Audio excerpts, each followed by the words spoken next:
Sumainyo ang Panginoon. At sumaiyo rin. Ang mabuting balita ng Panginoon ayon kay San Lucas. Papuri sa iyo, Panginoon.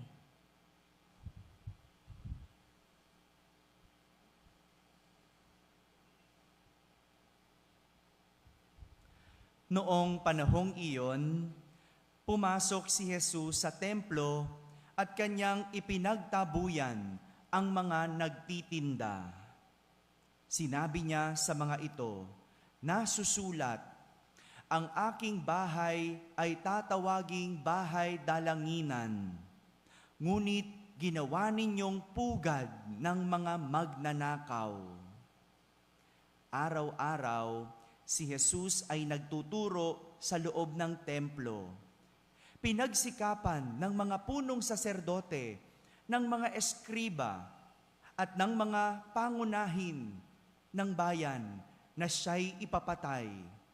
Subalit, wala silang makitang paraan upang maisagawa ito, sapagkat taimtim na nakikinig sa kanya ang buong bayan. Mga kapatid, ang mabuting balita ng Panginoon. Pinupuri ka namin, Panginoong Hesukristo. Isang magandang umaga po sa inyong lahat. Magandang umaga rin sa lahat ng mga nasa barangay at nakakapakinig ng ating banal na misa. Ganun din sa kanilang mga tahanan na nagsisimba via online. Magandang araw po sa inyong lahat. Kasama kayo sa aming pagdiriwang ng banal na misa dito sa ating parokya. Isang maaanghang na pahayag ang narinig natin mula kay Jesus sa ating ebanghelyo.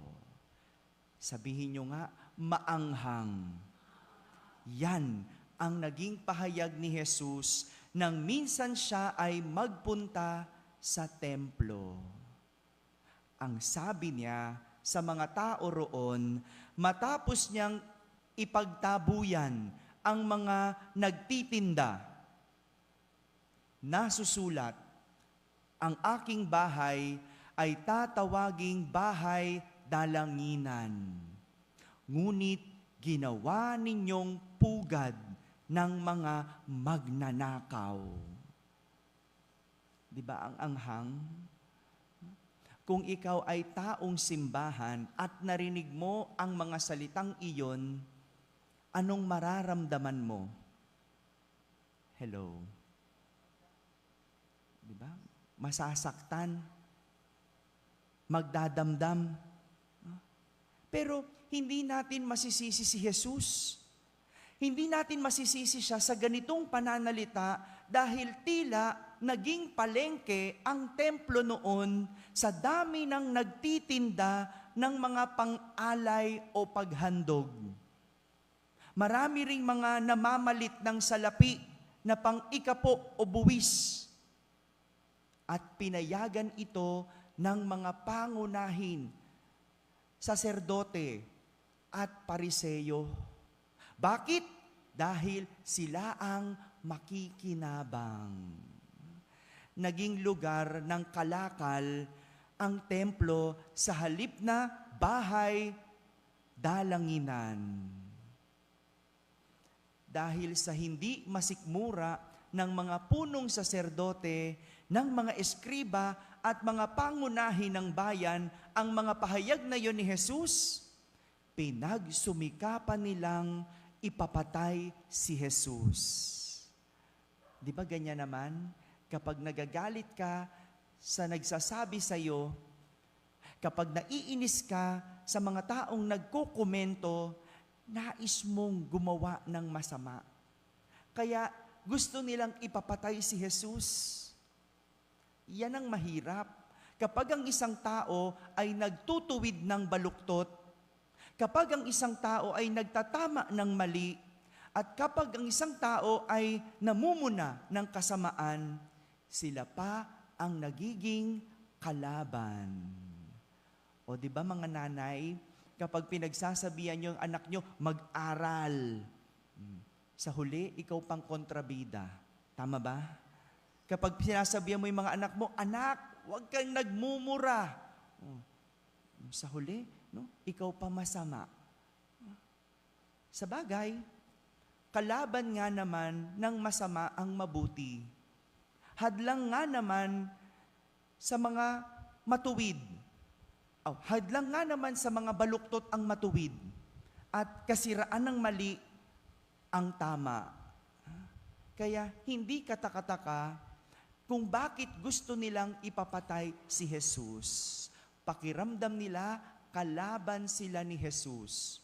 Kinakalaban sila ni Jesus. Pero hindi nila alam, tinatama, tinutuwid lang sila ni Jesus.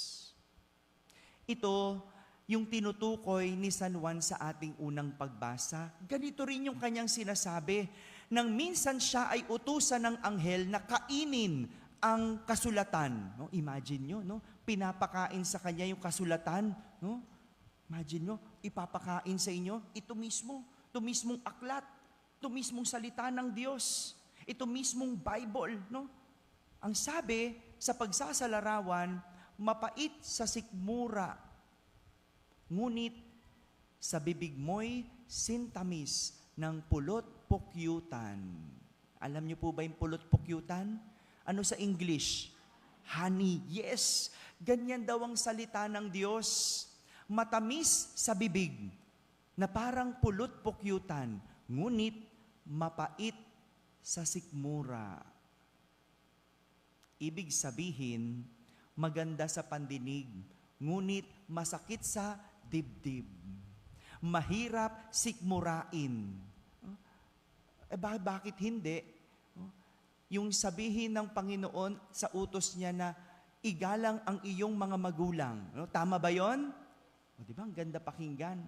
Pero kapag ang magulang mo ang sakit sa ulo, pasaway, hindi na nakikinig, di ba? Ang hirap sundin.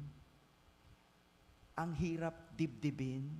Pag sinabi ng Panginoon na magpatawad, di ba? Ang ganda pakinggan. Tama naman, magpatawad. Pero kapag yung may pagkakautang sa'yo, hindi nagbabayad, o di ba? Ang hirap gawin. Ayaw mong sundin. Walang pinagkaiba yan sa katotohanan. Tama kung pakikinggan, ngunit masakit sa kalooban. Gaya na lang ng kapag sinabing, hindi masarap ang iyong luto, katotohanan. Pero masakit pakinggan. Tayo mga Pinoy, no? Kapag nasa handaan, tinanong ka, masarap ba? Kamusta yung ulam? Anong sagot natin? Okay naman. Masarap. Pero hindi makangiti. Bakit? Kasi gusto natin maganda sa pandinig. Kahit ang totoo, masakit sa dibdib. Kaya ako, pag sinabi kong pangit, nagpakilala ako sa PPC, ganun, diretsa lang po ako magsalita. Simple lang naman ako magsalita. No? Diretsa, pag sinabi kong maganda, maganda. Pag sinabi kong hindi maganda, hindi talaga maganda. No? Hindi ko sasabihin, okay lang. Hindi ko sinasabing, ayos lang. No? Kasi pag sinabi ko yon, hindi naman yon ang totoo.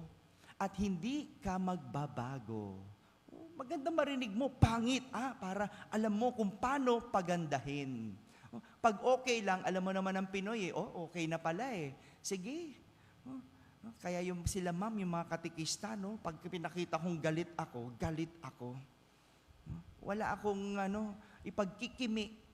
At least makita mo ang totoo. Sa wikang Ingles, ang tawag doon, sugar coat. Ano niyo ibig sabihin ng sugar coat? Binabalot ng matamis kahit ang totoo ay maasim. Kahit ang totoo ay mapait. Ito po ang mensahe sa atin ng ating mga pagbasa sa araw na ito. Hindi pwedeng pagtakpan ang katotohanan para lang magandang pakinggan. hindi pwedeng pagtakpan ang katotohanan para lang magandang pakinggan. Mga nanay, mangaral, kahit masakit sa pandinig ng mga anak, ituro ang tama, ituwid ang baluktot, ituro ang mabuti. Kahit sa huli, ikaw ay ituturing na kontrabida. Kasi kahit kailan, hindi pwedeng pagtakpan ang katotohanan para lang magandang pakinggan. Mga kapatid, ang katotohanan kailanman hindi mapagtatakpan. Anuman ang iyong ibalot, malalantad at malalantad iyan.